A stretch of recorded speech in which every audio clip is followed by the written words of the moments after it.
ব্যক্তি, সে আমার আত্মীয় হলেও, সে যদি দলের নেতাও হয়, তাকে থাকতে হয় কারাগারে, দলের থেকে বাইরে থাকতে হবে।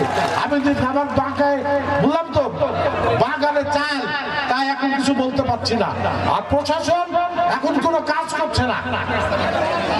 বর্তমান সরকার সাথে দেশি বিদেশি একটি চক্র ষড়যন্ত্র করছে যাতে আপনারা ক্ষমতায় না আসতে পারেন। তারা তাড়াতাড়ি নির্বাচন দিতে চায় না। তাই আগামীতে আমাদের আবার আন্দোলন করতে হতে পারে এই সরকারের বিরুদ্ধে নির্বাচনের জন্য। এবং আপনারা ঐক্যবদ্ধ থাকবেন। ঐক্যবদ্ধ থেকে এই খেলার আসল আমরা তারেক রহমানকে, খালেদা জিয়াকে উপহার দেবো, এই আশাবাদ ব্যক্ত করে আমি আমার বক্তব্য শেষ করছি।